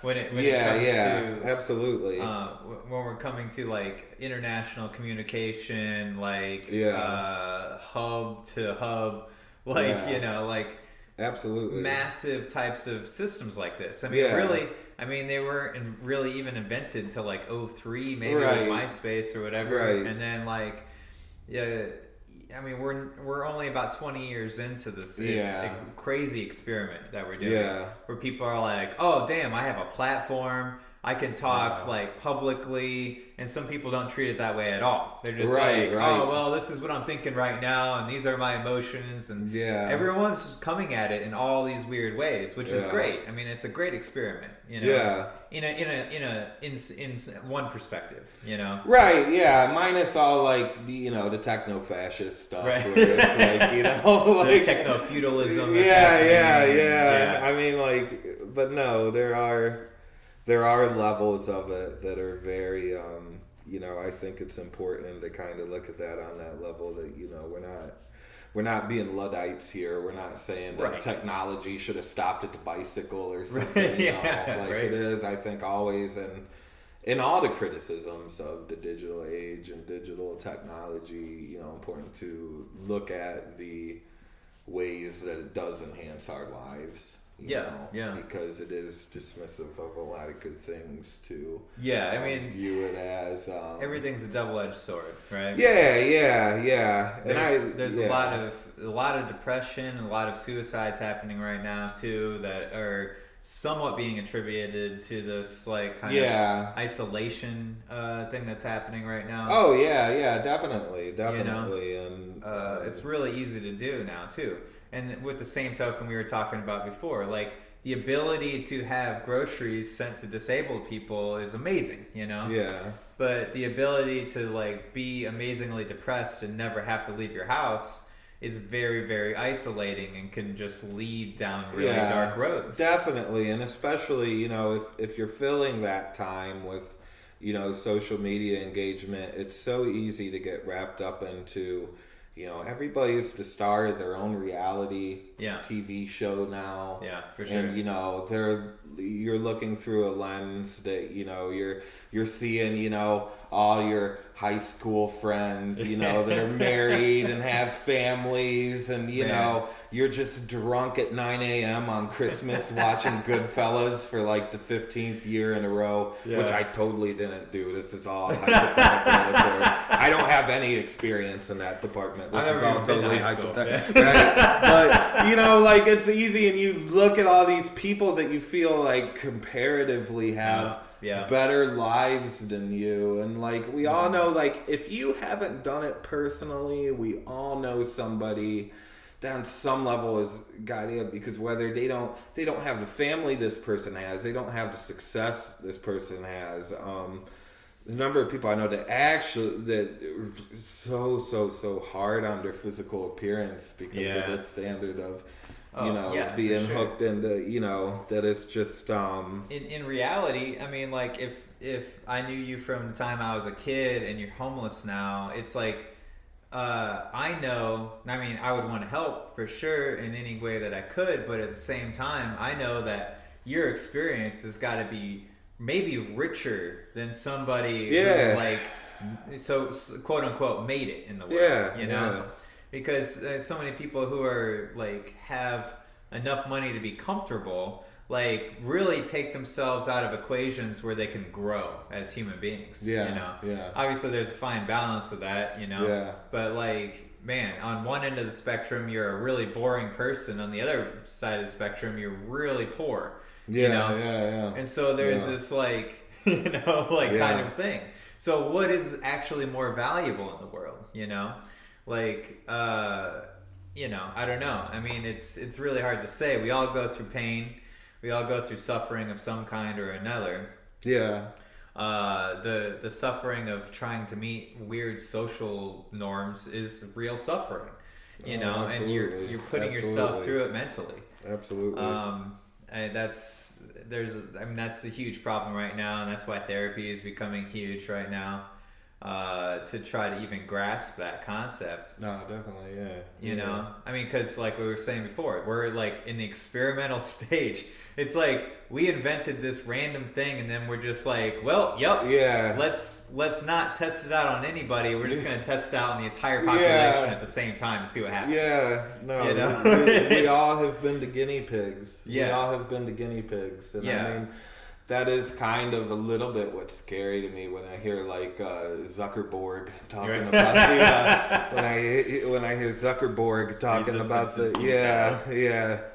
talking about the metaverse and stuff. You know, it's just like, hey, you know, this like whole like social experiment that like has brought about political nihilism for like the whole Western world, like you know, like actual nihilism. like let's invest more, let's double down on it, let's integrate this more into our lives more than we already are, which I would honestly be cool with if we were having some discussions about fixing some of these ailments with it under, you know, the current. I mean, it does kind of so there's have you heard of the like Web 3.0 thing yet?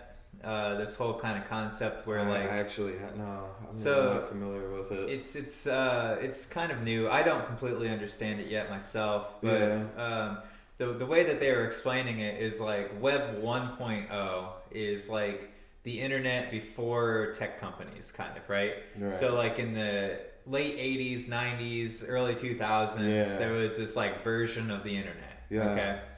Where no one really had control over it. There was message boards, whatever. There were a lot of snuff films. That's what I remember from the early days of the internet. It was quite unregulated. Like you said, it was a real Wild West out there. It's some crazy things on the internet that were, And so the SoCart, they probably turned into the dark web now, kind of. Definitely, yeah. And then so now Web 2.0 would be like the actual, Amazon, Facebook, Google world, right? Where everything's kind of located around a central hub. Yeah. What they're trying to do with this like Web 3.0 is they're trying to create a system that is more decentralized and is more based on the blockchain type of technologies, I think. Okay. So that like if you're creating content, the revenue streams from the ads on that content will come back to you instead of it going to some tech giant, right? That's Jerome Lanier talks about the VR guy. He talks about this, and you mentioned him earlier, right? Yeah, that's what when you said what was the book Dawn of Everything. Yeah, I don't know why I was thinking that was something by him, but he talks about it for people getting compensated for this because he says, and I and granted, I'm a big Jerome Lanier fanboy, but I really got to agree on this. I think this is one of the most fundamentally good points, he makes is that this idea of these services like Facebook being free, and how do you make them free? You have this advertisement model, model that profits off of people having negative engagement, basically. So it profits off of stirring the pot, and so part of that I think is you do have when it comes to like what are some solutions to these technologies, I think part of it is to actually have these services are going to be cheap, not necessarily free like they are now, but we're going to make them affordable, and the trade-off is that, like you said, you're going to be compensated for your original content to some degree. It makes a whole lot more sense as like that's kind of like the initial idea of the web is that like we can all connect and we can all like support each other in a sense, right? Yeah, I do think if we getting away from the idea of your profits coming from the advertisement model, and that is how we justify these services being quote unquote free for the users. I mean, that I think kind of is the big problematic aspect of Dread. That when you talk like what is a thing that just really does kind of push society towards political nihilism, I think there's a big force there. I'm not a big fan of advertising, but I do think that it's not going to go away, necessarily. No, definitely not. No. But like I think that if we can direct the revenue streams to the people who are driving the content, like that would make so much more sense, But the advertisers can't make money without their engagement. So I mean that's the thing is that granted, like YouTube does a decent job of it, I guess, so I've heard, is that they do about 50-50 where they keep about 50% and then they give 50% just to the creators. Which is a lot different. That's better than I would have imagined, honestly. With TikTok, it's a lot worse. I can believe. They started with a good intention, and then it kind of slipped away in a larger sense. But I mean, even on YouTube, I mean, you have to have over 1,000 views a week, kind of like thing. You have to meet a certain threshold to make it across there. And that isn't always easy to do. It takes money to make money, I guess. Right. But I don't know. I mean, like I'm not making any money off of this as of yet. I've been doing it for about 1 year now. But I have found out a lot of things about myself. And like it's a lot of fun to do it. So I mean, I'm not complaining about that part of it at all. But no, but I feel, I mean, like I said, it's when you're not depending on it as your means of income. Right. It's kind of like how I feel with the music. Like it is, but if you are, it's definitely a tough. It's definitely a tough market otherwise. Yeah, for sure. And I mean, it just seems like, I don't know, and then you look at what is successful and what isn't, and it's like, how do you crack it, because like you could like write like the world's greatest moving monumental song and have like 12 people Yeah, oh yeah, for sure. But you like take a picture. It's completely like, subjective. Tear a little hole in your piece of bread and put it around your cat's face, and it gets like 500,000 likes in 5 minutes or whatever. Like, how do you analyze it and say like, there's no concrete steps to success. It's really hard to try to like, oh, what do I? And that's another, okay, so I remember what I was going to say earlier. Anyway, like this whole concept of like hard work, right? We were talking about earlier. And like if you put like a piece of bread around a cat's head or something, right? Yeah. And like there was a guy I was reading about on that anti-work Reddit where he basically got a job at a firm where he was doing the IT work for this law firm where he took like tons of data and put it in categorized it or whatever, right? Yeah. He basically just wrote like a simple script, of code, and it does all of the work every single day. The guy makes $80,000 a year, you know, and he basically only does like 10 minutes of work every single day. Yeah. Where he goes in and just like makes sure, turns it on, does the work, gets there, makes sure it's working properly. Yeah. Clocks out, and he's like, "All right, cool, I did work today," it's win-win because like the company's getting all the work done that they ask them to do, essentially. Right. Yeah. But he just does whatever projects he wants to do, and he's just completely funded to do so, which is awesome, Yeah. Just completely automated his own job, and it's like that's not illegal to do. No, and inevitably, I think with more and more of us, it is going to happen. Yeah. I mean, I know if I live long enough, it will happen to me that there will be an Idiocracy style tattoo machine that you stick your arm in. For sure, that's true. But I mean, for real though, like Andrew Yang talked about, Yang Gang. Woo. But Andrew Yang talked about that, about all these people being replaced by automation. That is something that I think we really got to think about, because it's going to happen. And then you're saying that, okay, so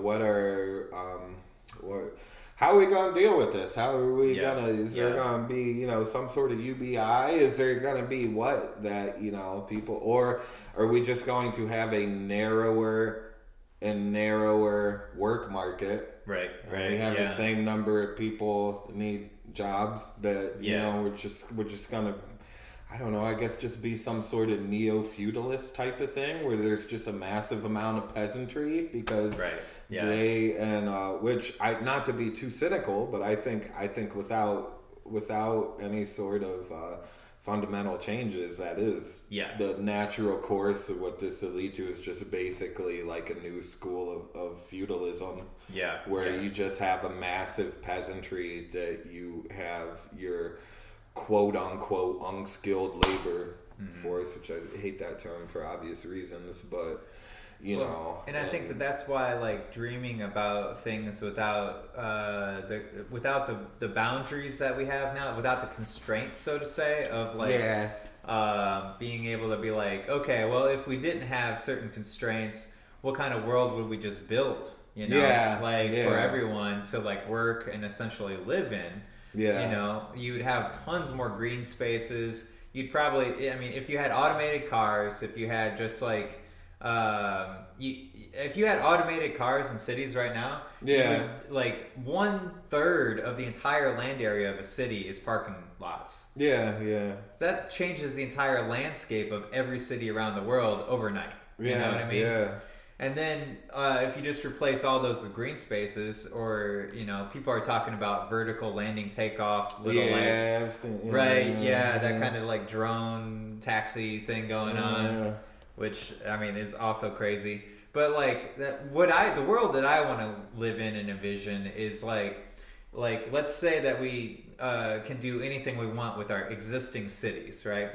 We keep all the buildings where they are, and we just basically create these like hill structures through the buildings, so that like around the buildings there's just green space, everywhere, and like that's where you live, that's where you work, that's where you get coffee or see music or see people that you need to meet up with in real world instead of over FaceTime, instead of virtual reality worlds or whatever. It's like that would be the premier. That would be like the best case scenario. You know, that's what I want to happen. You know, and so how do we get there? You know, like, and those are the questions, because UBI is a great idea. I mean, Martin Luther King Jr. talked about it. Lots of people in history talked about it. The problem is that, like, who's going to implement it and how? You know, like, if you have UBI, you have a larger sense of power structures that are easily manipulated. And when that happens, we know what happens. You know? Right. Is that some people will stay true to it, some people won't. And then you have a terrible situation where it's like, oh, well, yeah, we have UBI, that's great, except for we just elected this other guy and he doesn't believe in UBI. Now what do we do? We're all bootstraps again here. No, I think that's I mean, it's a common criticism of UBI, essentially. I think it is fair in some respects because of that. You know? I mean, I think what really concerns me in that department is that so much of, like, the billionaire space race type of stuff of these guys like Jeff Bezos and Elon Musk going into space, it kind of gets perceived by some press as just like some narcissistic vanity project. Which, don't get me wrong, to an extent, I think it definitely is. But there is a more sinister, even if it's not intentionally. And honestly, I think to a big degree, it's not intentional. There is a more sinister side, which I think is that, you know, we have, in some degree, at least from a financial perspective, the most quote-unquote powerful people in the world. And their interest does not seem to be how are we going to sustain the earth long enough to move in some direction as anything remotely like what you're talking about.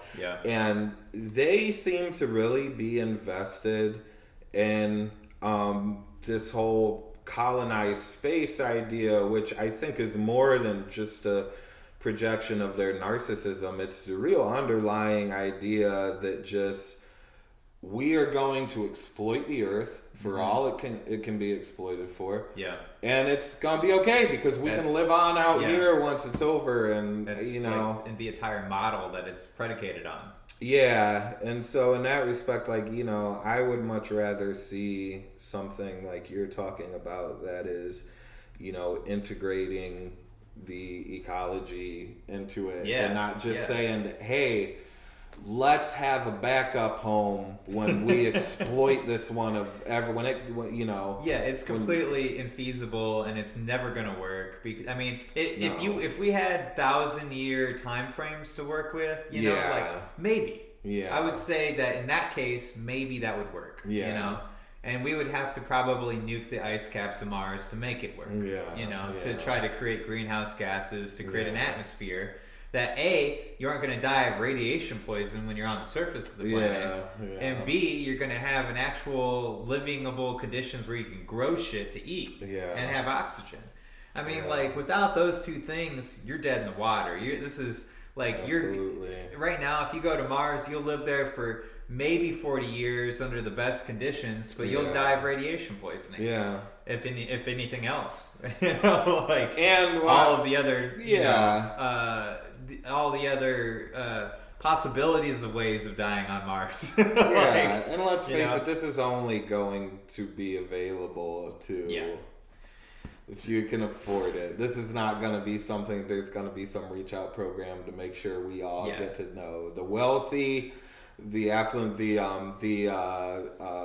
also the amount of jet fuel that it would take to build something on Mars. Do we even have that much fuel to use? Like, like we're already predicted to run out of fuel by 2050. And like, if they're projecting that they're going to be able to do this by 2050, it's like they're already going to be dead in the water by the time they get there.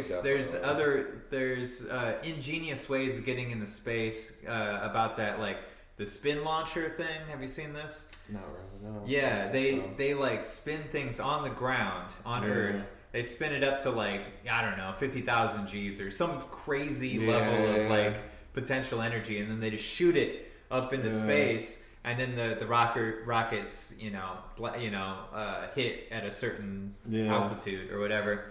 But you can't even do that with human beings, because the amount of G's that it pulls will rip your skin directly off of your face. It's like, that's what I heard yesterday, and I was like, right? It's like, wow, it's a Cannibal Corpse song in the making. Right. Yeah. Or it's like some kind of James Bond torture device. Like, I can't decide which one, man. Like, that was my first take on it, because I was like, whenever there's like, back in the day when James Bond was going to be tortured, there's always like a danger level on like random gym equipment and shit that you would be on. It's like, danger level. It's like, oh man, this thing's going way too fast. Why did they make it that way?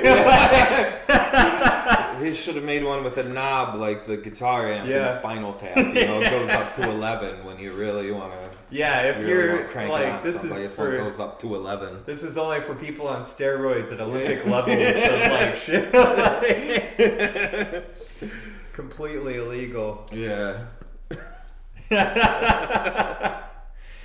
Yeah, dude. We're at a weird place. It's a weird crossroads, but it's definitely fodder for some deep conversations, that's for sure. Yeah, it definitely it's like you said, the digital age just brings about all sorts of it is I wouldn't say like necessarily the end of human life or whatever, but I think it is something that where if we don't answer some of these questions soon, that will it necessarily be like the end, quote unquote? No, but definitely think things have organized to the extent that they are. Yeah. I mean, I'm not saying like we're going to enter some like Mad Max reality if these things aren't solved in the next decade or whatever. Because essentially we still have the technology, We're still going to have these things moving forward, which is huge, Like, we have carbon scrubbers, and we have, electric cars, and even like we're developing like crazy ideas with like solid state hydrogen and putting hydrogen in paste form to like be able to transport more easily in cars, and they're like using those with water to like fuel cells in hydrogen cars and things. Like those types of ideas are going to change the entire spectrum of transportation. Definitely. Because batteries are going to be limited in a larger sense, but that's a whole topic in and of itself, right? I mean, we can't just keep digging out lithium. That's also a finite resource. Yeah, definitely. You can recycle them to an extent, but it's at the same time, it's like not completely. It's not even feasible to change all the cars over to lithium batteries right now.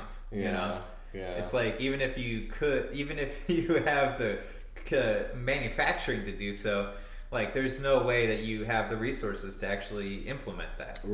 Which is why like Toyota isn't even making a fully electric car. They were the first ones to go hybrid, but they're also the first ones to go hydrogen fuel cell cars too, which seems like a crazy idea when they did it like 3 years ago, but like now it's like, okay, like when you look at the scope of things and the size of the planet, like this is like hydrogen is one of the most abundant elements in the universe, essentially.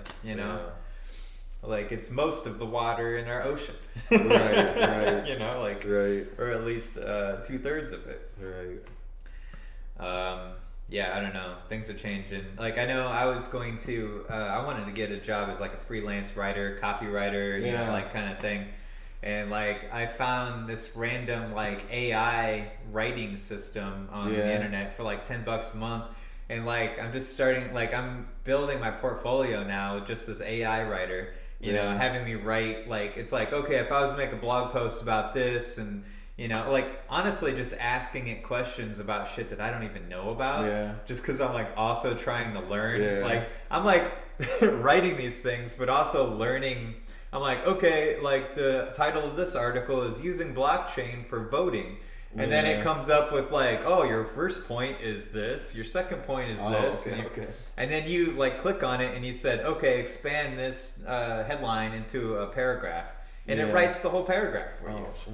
Yeah. And it sounds like a legit thing. And you can like take that and then rewrite it or change it or whatever you want to do. But it's like to provide that kind of like platform of like article that's not plagiarized, that's completely original material that it just wrote out of nothing, you know, or the machine learning or whatever. And like I have access to this AI. It's so insane to me that, you know, like that I could probably get a job doing that, you know? Like, hopefully I can figure it out here. I've been real lazy about it, doing other things, you know, but like, the idea is sound, I think. No, it definitely it does make you feel like you're living in a Star Trek. For sure. For sure. I feel it. But yeah, like I don't know. There's a lot of those types of things happening. I even had it try to write a song for me. But like I was just like, because there's like an option of like categories. Like it writes blogs, emails, songs, story plots, whatever, you know. That's what I was wondering. Because I was like, you know, man, sometimes I really like struggle with lyrics, you know. It's like, oh man, could you just plug in like? You definitely can. You know, have this thing. Like, and there's different tones. So you can have convincing tone, sarcastic tone, like. All of these different ways that you talk. It's in like 30 languages. It's fucking insane, man. Like, I don't know. That is. But I will say that I did it. I put it in the song and what I wanted it to be about. And I was like, that sounds nothing like a song I would write. But I've been writing songs for like 20 years. You know what I mean? Like, so it's like I've cultivated this whole like idea of like how I like to write songs. And of course this machine has no idea how to even get close to that. That's what I wonder is like if it would be any genuine or good, or if like you'd like put in your stuff and it'd be like, ooh girl, you're my desire. Ooh girl, you burn like fire. Ooh, you know, like if it's just gonna like, you know, if it's like gonna spit out like anything any good, you know. And so, you know, in some people's perspective, for kids who never heard that song before, that's amazing. It's like, wow, I completely relate to that now, you know? And it's like, and it probably sounds like other poetry that, you know, like people write, you know, to get out emotions. But if you are just writing from scratch with no direction, you know, like for 20 years in a box, like you're not going to... You're going to come up with something completely different and original. As a human with human sufferings and like intricacies and like pointing out the things that no one's ever thought of before. That type of like thing is still alive and well for the time being. I will say. You got to be fired, evicted, and have toxic relationships to make good songs. It's just I don't make the rules. It's just and then there's the people, man, that like I saw like Emily Keener used to write these songs, man, like where she was writing way beyond her years and knowledge, you know. And like I was relating to them, even though it's like, how is she able to know that that's what I'm thinking about, you know, like in this situation she's obviously never been in, you know, and she was writing them at like 14, 15 years old, you know. No, and I'm just like, that's insanity to me, you know. I feel it. Then you get into the whole like old soul thing, like are we all one soul? Are we all like, you know, like some people are just like, it's like this is the version of the soul that just, you know, like is pretty new here, where it's like this is the version of the soul that has been around the block, you know, like... I think there are a lot of common human experiences, and I think a lot of those common human experiences, despite where we fall with class and what happens in our personal lives, that I think most of us experience a relatively close level of misery, regardless of how much from an outsider's perspective, objectively, it might look like, oh wow, this person's life was way worse than this person's, because this person had healthy parents and grew up in a middle class family, and this person but I do think, and that's not to say at all that certain people don't have it worse, of course, but I do think relatively a lot of us do have a relatively close proximity level of misery and dissatisfaction with life, and so I think that accounts for a lot with music, the ability for it to really reach across and just for baseline empathy for other people, really. Because so many people are just mad that this person's an asshole or this person's doing that. If you don't see it through a lens of like, damn, like I wonder what's going on with them right now, they must be going through some shit. Definitely. Or they must have gone through some trauma that's made them into this person. Definitely. And if you don't approach it that way, like you're going to be an asshole back to them, or you're going to let that energy affect you. Definitely. I mean, not to divulge too much into my personal life, but as somebody who has received mental health treatment the last 3 years, which is something that I never thought I would engage in willingly. For sure. The majority of my 20s were, it's like if you ever seen Harmony Korine's Gummo, like that's kind of like that was my teens and 20s. Gotcha. For real. And so I never saw me being like a psychotherapy and self-help book kind of guy. But I'll tell you, if there's anything, I feel like any of that has imparted something in these couple years being involved in it, is ditching the good guy, bad guy narrative towards things. And just like you're saying, like as somebody that has had troubled and very distant and no contact relationships with family members and stuff, and just shifting that narrative and seeing that these people weren't necessarily bad, but taking into account their traumas, their unresolved issues there, and saying that there is neglect that comes from being a quote unquote bad person. There's also neglect or abuse, whatever, that just comes from not being capable, right? And that to me, that it does make it feel a little differently, because now you're not excusing the wrongs that people do to you, but you're looking at it through a lens of what are they mentally, physically capable of giving. Is it enough or not? And maybe you still feel, as often has been the case in my own life personally, that maybe you still feel like they're not imparting enough or giving enough, but you realize that it's not because they're bad, it's not because they are malicious, that people that you used to perceive as being bad, you start to just perceive as being unhealthy. Right. At least for me, and that mentally, was such a switch in my thinking.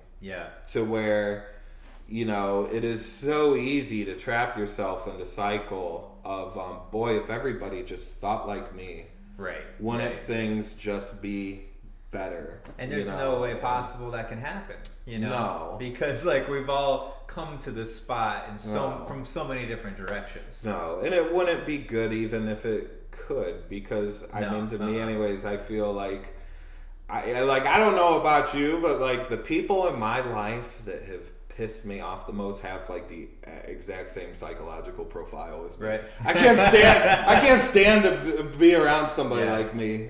People like me are the biggest jerks to be around. I don't want to be, if somebody unconsciously reminds me of myself, oh god, what a fucking hard person to be around. So the idea I feel that.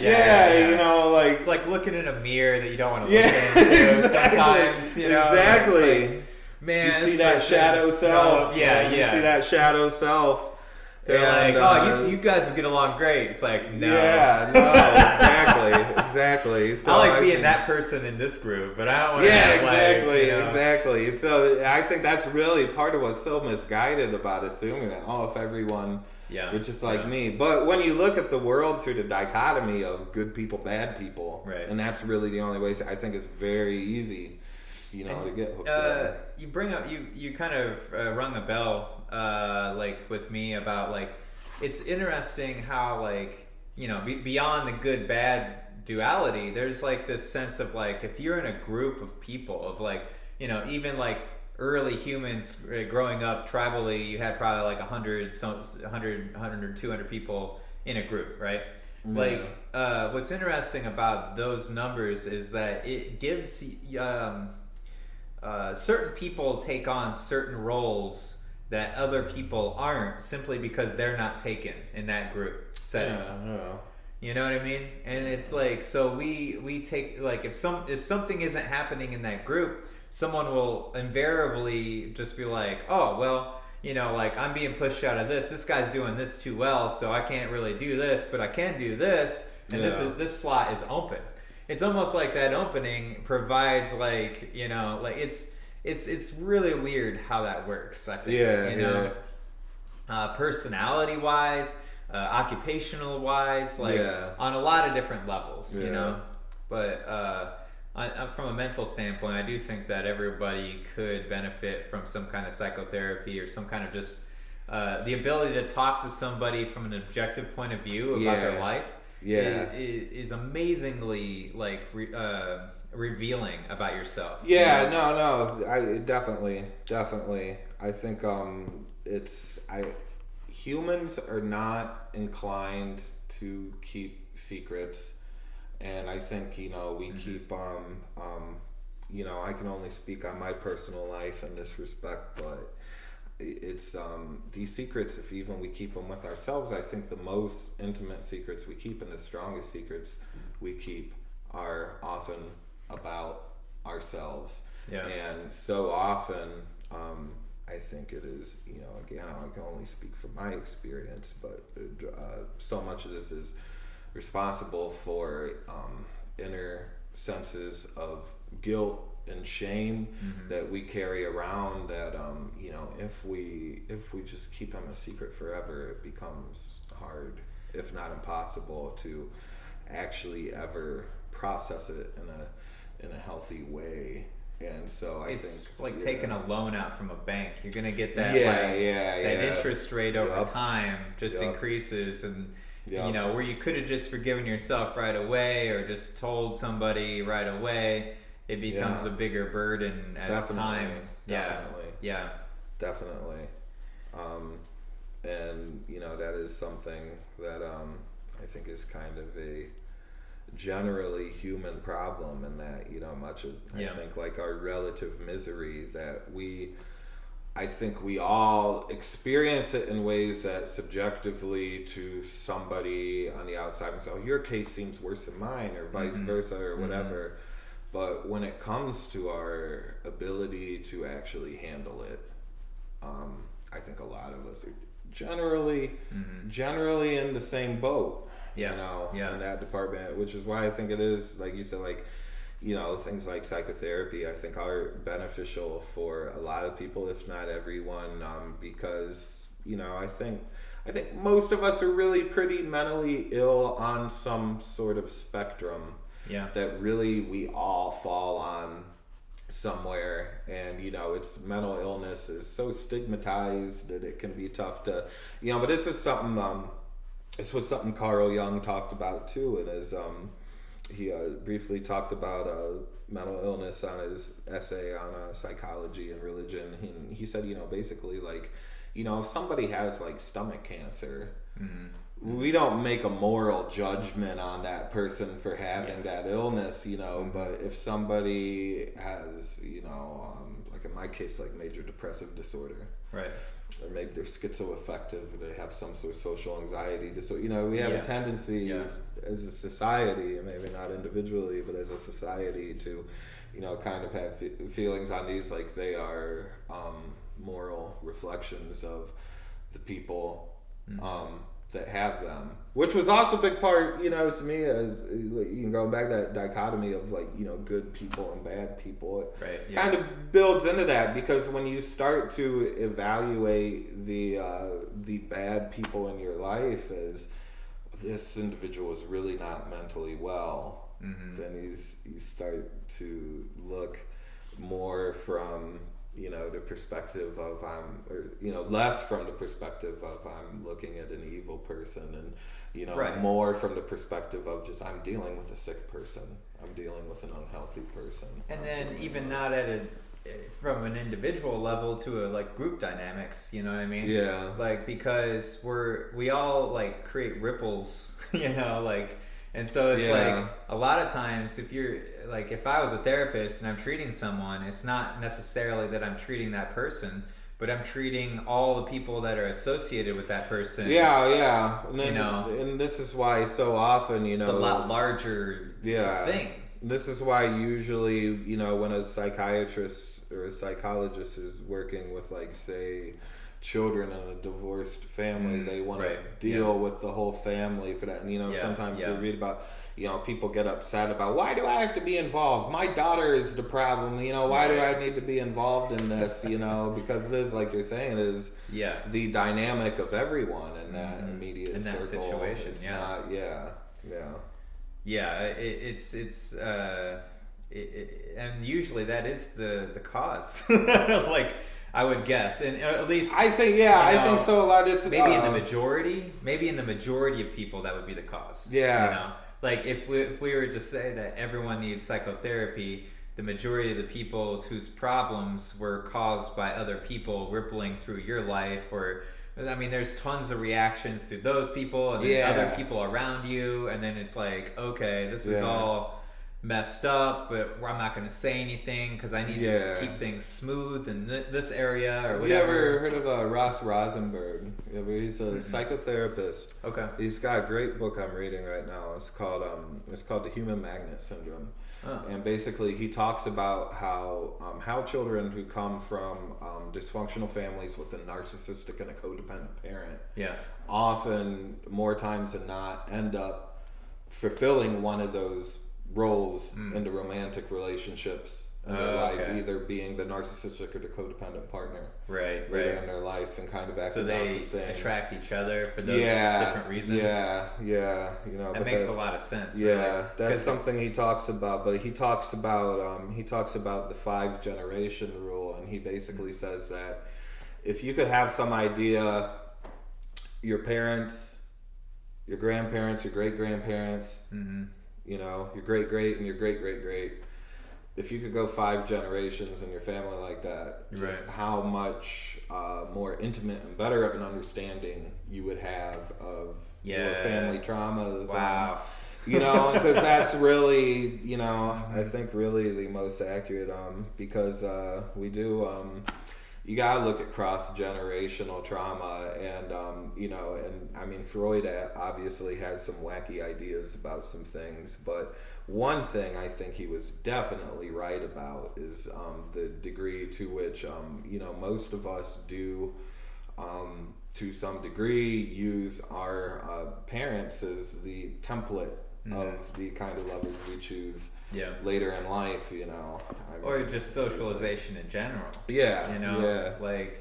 That's the first time we hear people using words in large phrases, sentences, expressions, reactions, emotional turmoils, all of the things that kind of build our baseline platform for communication at all comes from your parents or whoever's raising you in a larger sense. That's really interesting, because when you're talking about generational things, there are epigenetic type of structures in our DNA that turn on and off to our environmental situations. To stressors, to different things mentally, that affect us physically. Your brain chemistry literally changes. And adapts to them. And to even be able to change your own thinking and brain patterns, and the way that you turn on and off dopamine and serotonin and all the different things that we don't like necessarily think of. It's all just instinctual almost. Yeah, definitely. Those types of like motivators and factors or reasons why we do a lot of things, subconsciously. Yeah, definitely. That's wild. I never really thought about it in those kind of terms. Where you're talking about like what are the consequences of even, and then it goes into like historically like how stressful was it in the last 100 years for humanity to go through what it has and all of these changes, Definitely. Well, I think that's a big part of why we have some of the like social, like psychological problems we have now is because like by the time the boomers came around, nothing against them. I'm not saying you're all ill or bad. No more than the rest of us. It's a bad word. No more than the rest of us. I don't mean the B word in a negative way, but I think that's why so many of them imparted the psychological traumas on our generation that we have is because they were brought up, their parents, they're this generation. They're going through the Great Depression. They're going through all these World things. War II. Yeah, they're going through all this stuff, and they've had to develop these really arguably psychotic coping mechanisms because it's like, well, sometimes it's just the Great Dust Bowl, and your little brother passes away, and you got to dig a hole in the backyard to bury him, and real traumatic shit that we were very fortunate to never, and that their children, for the most part, growing up in the world they grew up in, didn't have to deal with. But the problem is that even though they didn't have to deal with these kind of problems, their parents still imparted their coping mechanisms of dealing with those things. And so now it's like you have like, they don't need the skill set for those traumas, but they have them imparted. And this is why you have like a generation that's like great at like teaching their sons on like, how to fix the car and build a porch, but like can't tell them they love them, This is why you have so many of these problems, I think. Lots of disconnects. Exactly. Because environmentally, the environment itself has changed so drastically. It's like if you're trying to teach a kid how to fix a combustion engine car today, they're not even going to need to know that. In 20 years, it's not even going to be a thing. So it's like the body is in such a flux, like for everyone right now, because like we're brought up to deal with all of these stressors that don't exist now that did then. But whole different stressors are happening. So now we're reacting to those, and like I don't know, it's all just a mishmash, and like the evolution, the way that humans turn on and off genes, the way that the way we react in a larger sense usually happens over long periods of time, and always has throughout all of human history, all the way up until like 200 years ago, essentially, And now, like, even when they had trains that went across the entire United States, that was a whole like mind fuck for like a huge for the entire continent of, the United States. Like I can go from one side to the other. There's something called like there's mail. We have telegraphs. Like that was like the first time you would ever have like a leader of a country being able to send orders from a centralized location to the field. What's going on? I thought you were doing that this morning. Oh, no, man, no. Man, I didn't even wake up till noon. No, it's all good. No, I did say because I was here too. So. Oh, no, it's all good. It's all good. Yeah, it's all good. What's up? I'm sorry. Oh, no, you're good. What's up? You're good. We're just shooting a podcast. I think we're like 2.5 hours in or something. Like that. This is, Anybody who's watching at this point, it's like, oh, this is real life still. Man. Yeah, I don't know. Lots of things, man. No, definitely. Yeah. Definitely. Yeah, I think we hit on a lot of cool things. A lot of directions I wasn't expecting. Yeah. man. Well, you want to just say hang it up or something, or yeah, if you want. I mean, yeah, if you want. How far are we in right now? We're about 2 hours and 8 minutes in. That's pretty solid. Yeah, I feel like that's solid. Yeah. We can always come back and think on this later or something. Be good, man. Just holler at me if you want to do another one. All right, cool. I appreciate it. I appreciate it. All right, man. Yep. Thanks for coming on. All right, man. No, thank you for having me on. Hell yeah. Appreciate it, brother.